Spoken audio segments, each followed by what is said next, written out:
Party और इसमें इसके अंतर्गत जो जन संगठन जो वर्क कर रहे हैं उनका काम करने का तरीका दूसरों से कैसे अलग है और हम जन समस्याओं के ऊपर कैसे काम करते हैं। मैं हरियाणा महिला सभा के ऊपर काम करती हूँ और हम महिलाओं की जो समस्याएं हैं, जैसा कि जब भारत आजाद हुआ सन 47 में और 1950 में जब संविधान लिखा गया, उसमें एक लाइन जो प्रस्तावना के अंदर भी आई कि सभी लोगों को समान दर्जा दिया गया है, लेकिन उसमें महिलाएं भी आई। लेकिन आज जो हम स्थिति देखते हैं, महिलाओं की स्थिति समान हमारे समाज के अंदर नहीं है। ये स्थिति को बराबर करने के लिए कैसे लड़ाई लड़नी है, हमने ये संगठन हमारा पूरा जोर लगा करके काम करता है। लेकिन बुराइयां अगर आप देश के अंदर देखो और अपने हरियाणा के अंदर देखो, जो 2 दिन पहले की घटना ये आई हुई है कि हमारे जो सरकार के अंदर जो मंत्री बैठा हुआ है संदीप सिंह, वो एक महिला खिलाड़ी को परेशान किस तरीके से किया, ये खबर पूरे तरीके से वायरल हो रही है। उसको किस तरीके से टॉर्चर करता है वो मानसिक स्थिति के ऊपर, और उसके कपड़े फाड़ दिए जाते हैं। तो ये स्थिति हमने देखने के लिए इस देश को आजाद नहीं करवाया था।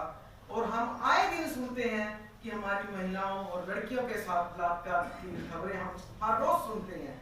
लेकिन उसके आपको तरीके कैसे करने पड़ेंगे, क्या कैसे उसका निवारण होगा, कैसे ये दिमाग के अंदर जो बैठे दिमाग के अंदर कीड़े हैं हम लोगों के, वो कैसे साफ होंगे।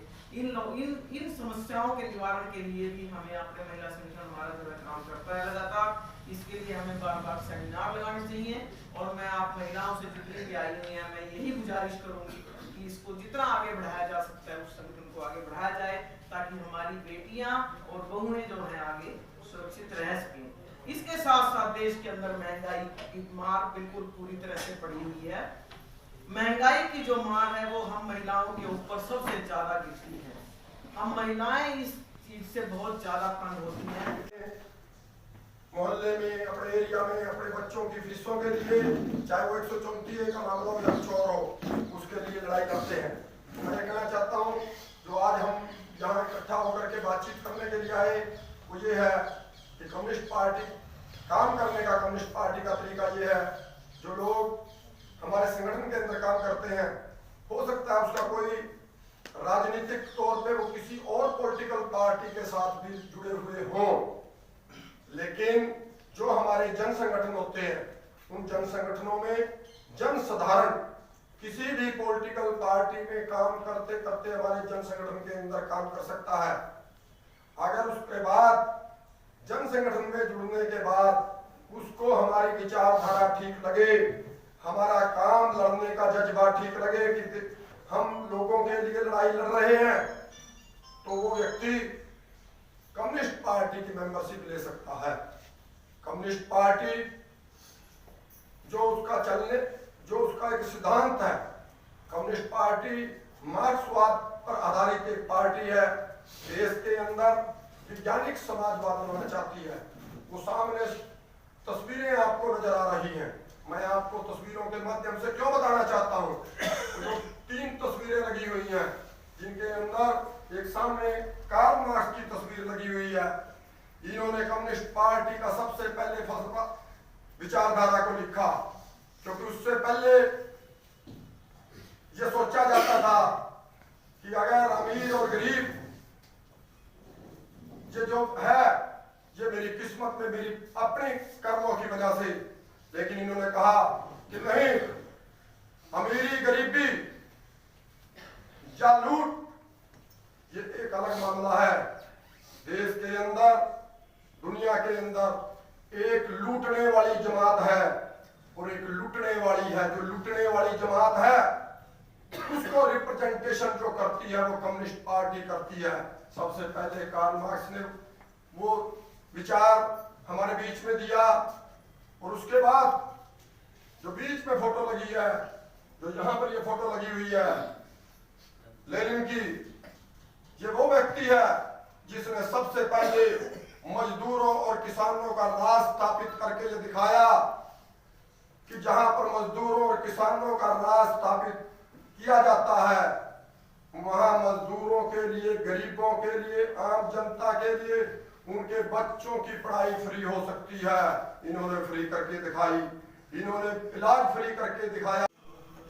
फिक्की को, उनके चेयरमैन को, क्या आपने हमें इस काबिल समझा कि आप अपनी मदद हमें देना चाहते हैं, लेकिन हम आपकी मदद स्वीकार नहीं करते, क्योंकि हम आपके लिए नहीं लड़ते, हम आपकी आवाज नहीं उठाते, हम आपको खत्म करना चाहते हैं, हम निजी संपत्ति को खत्म करना चाहते हैं, हम सारी संपत्ति समाज की बनाना चाहते हैं। इसलिए हमारा नैतिकता नहीं कहती है कि हम आपके पैसे से चुनाव लड़ें।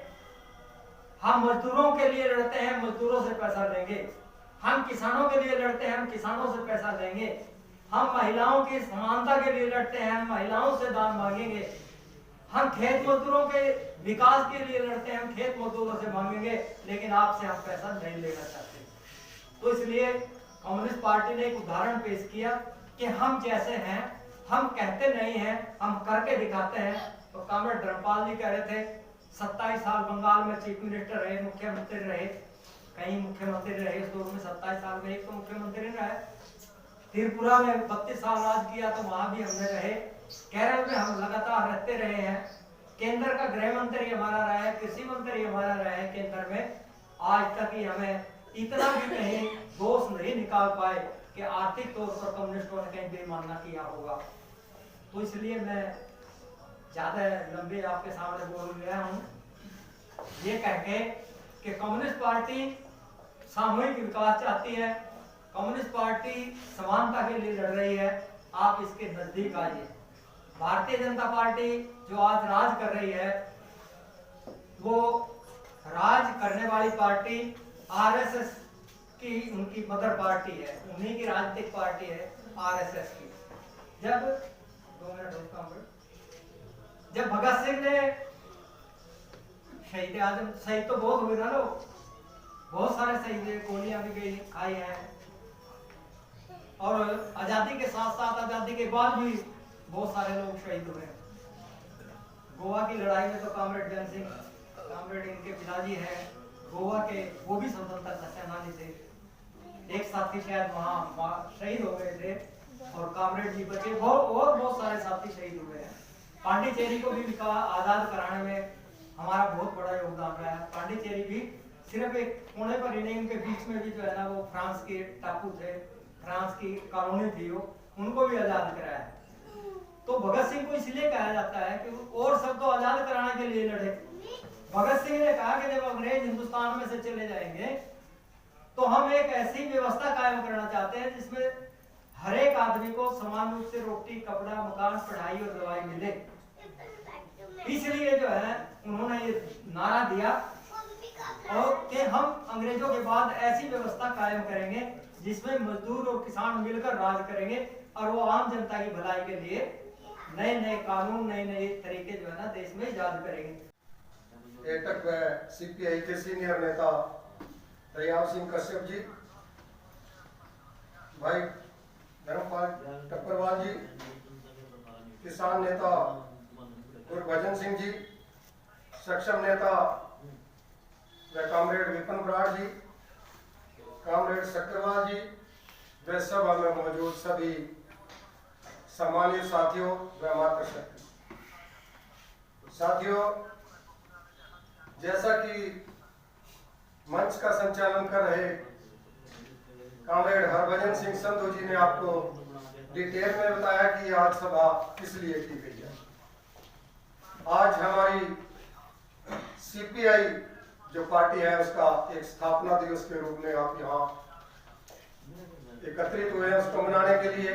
तो सबसे पहले मैं सभी को बधाई देता हूँ और सभी साथियों से ये कामना करता हूँ कि जिला की जो सीपीआई कमेटी है, सभी साथी जिस जिस भी संगठन से संबंधित यहाँ पहुंचे हैं वो इनका साथ दें, ताकि आपके जो सामाजिक कार्य और कई तरह के जो और कार्य जो सरकार की हठधर्मी के कारण रुके हुए हैं इनको पूरा कर सके। इसमें कॉमरेड नीलम संधू जी ने पहले से ही ऑफिस में एक लेडीज के जो ऐसे ही रुके कार्य हैं। कई लेडीज परेशान होती हैं किसी किसी ऑफिस में जाके।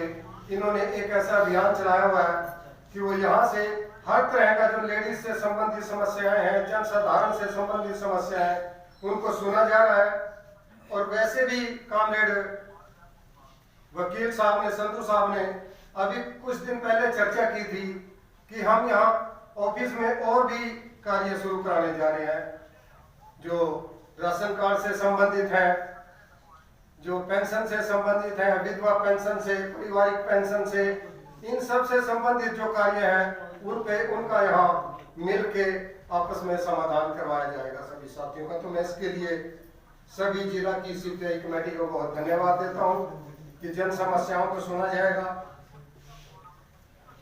सीपीआई कॉमरेड का मतलब साथी सभी समझते होंगे। कॉमरेड उस एक व्यक्ति विशेष का जिसकी विचारधारा, जिसकी सोच एक अलग तरह से गिनी गई है। राजनीतिक पार्टियों का तकरीबन आपने देखा है कि स्वार्थ अपना होता है हर कार्य में, चाहे वो किसी भी तरह का कार्य करें। लंबा फोन अगर किसी का हो बाहर कर दे। मैं यहाँ पे देख रहा हूँ तो बहुत ही हर्षोल्लास मुझे दिखाई दे रहा है कि जो हमारे साथी है आज भरी ठंड के अंदर यहाँ पहुंचे हैं। और जैसा कि आप सबको मालूम है कि जो सरकार की आज के समय के अंदर नीतियां हैं, वो जनता को दुखी करने वाली जो नीतियां हैं, उनकी राह पर ये सरकार आज चली हुई है। चाहे कोई भी मुद्दा हो, चाहे आप रोजगार का मुद्दा ले लीजिए, चाहे महंगाई का मुद्दा ले लीजिए, चाहे देश के अंदर जो सांप्रदायिकतावाद फैलाया जा रहा है उसका मुद्दा ले लीजिए, आज सारी जगह पर जनता को परेशान करने का आज सरकार ने जो है एक शिकंजा कसा हुआ है। तो साथियों, मैं एक नौजवानों के बीच में रिप्रेजेंट करता हूं और उसी से लेकर संबंधित कुछ मुद्दे आप लोगों के बीच में रखूंगा। जैसा कि आप सबको मालूम है कि 2016 के अंदर सक्षम योजना चलाई थी सरकार ने। आप सबके बच्चे भी उस योजना के अंदर शामिल होंगे। और जैसा कि सरकार ने वादा किया था कि हम जब सत्ता में आएंगे तो 2 करोड़ नौकरियां जो है सेंटर में देंगे। और हरियाणा सरकार जो वादा किया था कि 2 लाख रोजगार जो है हम हर साल जो है हरियाणा के अंदर देंगे। परंतु हो क्या रहा है, सरकार ने नौजवानों को लगा दिया है सक्षम योजना के नाम पर। सक्षम योजना के नाम पर नौजवानों को लगाकर तो वहां पर कह दिया है कि आप लोगों को 3 साल या 35 वर्ष तक का ही रोजगार मिलेगा। 3 साल के लिए उन लोगों को इस तरह से धड़ धड़ के धक्के खिलाए जाते हैं। 5,000 6,000 रुपया उनको जो है भत्ता दिया जाता है और उनसे काम लिया जाता है 8-8 घंटे 9-9 घंटे का।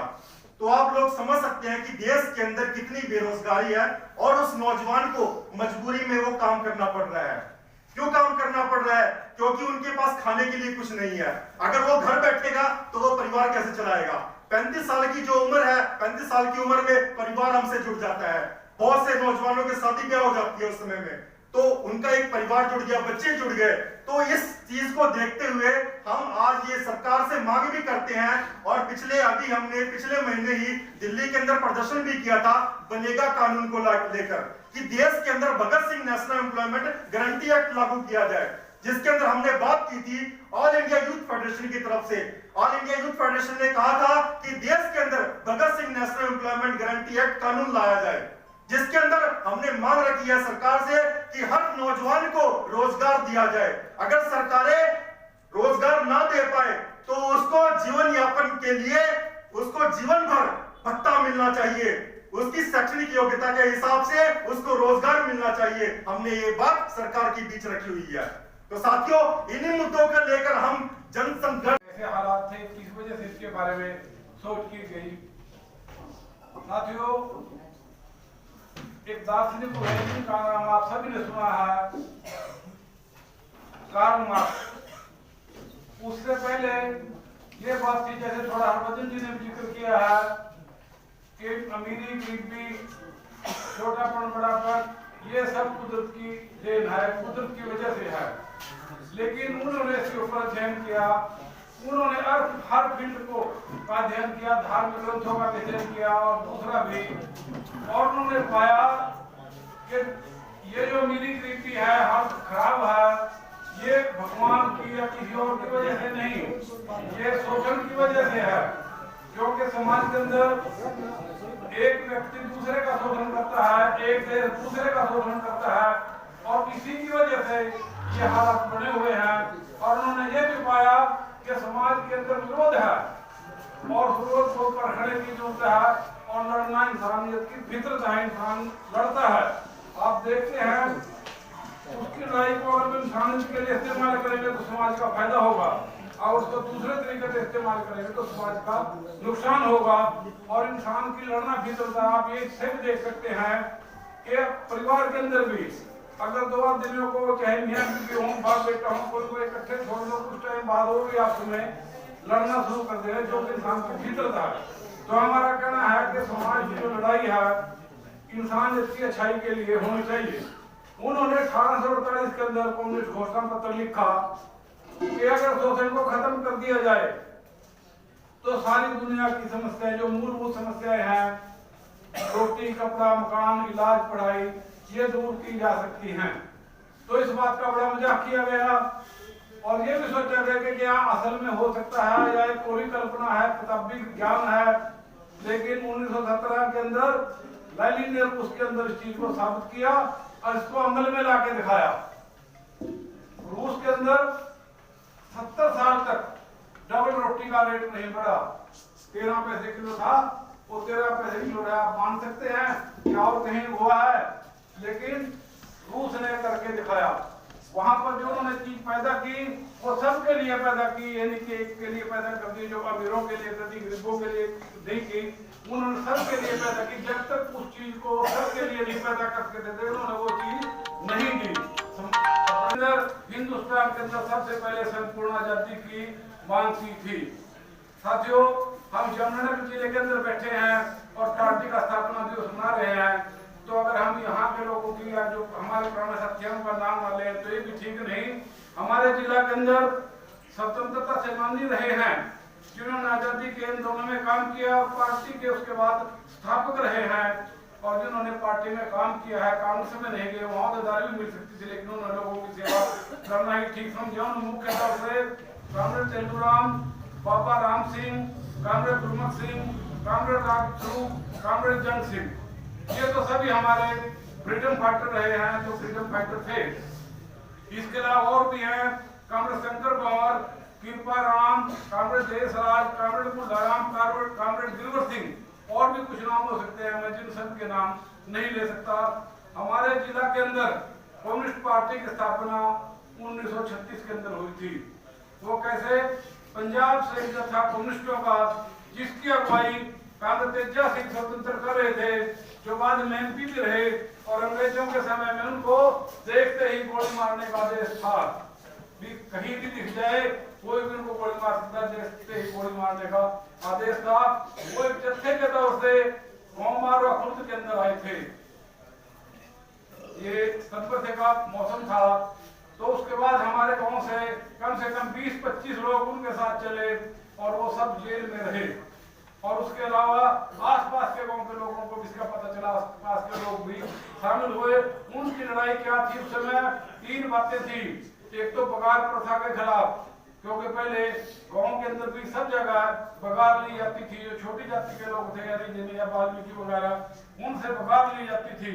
उनको यह अधिकार नहीं था कि उनकी औरतें अच्छे कपड़े पहन सकें या जेवर पहन सकें या वो पढ़ सके, उनको अधिकार नहीं था। तो उन्होंने वह आवाज उठाई थी कि बगार प्रथा खत्म होनी चाहिए, एक अंग्रेजों का रियासत का राज खत्म होना चाहिए। और एक उनका कहना था कि अंग्रेज यहाँ से कच्चा माल सस्ता खरीदते हैं और तैयार माल महंगा हिंदुस्तान में बेचते हैं, ये खत्म होना चाहिए। 3-4 बातों को लेकर उन्होंने आंदोलन लेके पंजाब से चले गए। तो यहाँ भी कम्युनिस्ट पार्टी बड़ी।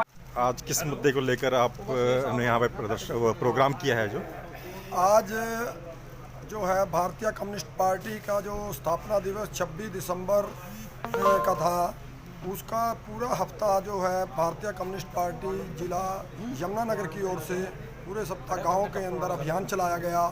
और आज उसका समापन के रूप में जिला दफ्तर CPI यमुनानगर के अंदर ये स्थापना दिवस मनाया गया, जिसके अंदर अलग अलग संगठनों से, जिसके अंदर एटक और भवन निर्माण से, खेत मजदूर यूनियन से वो अलग अलग संगठनों के साथी यहाँ इकट्ठे हुए थे और कम्युनिस्ट पार्टी के बारे में यहाँ बताया गया, जिसके अंदर भारतीय कम्युनिस्ट पार्टी के राज्य के सेक्रेटरी कॉमरेड दरियाव सिंह कश्यप व अन्य नेतागण यहाँ पर उपस्थित रहे।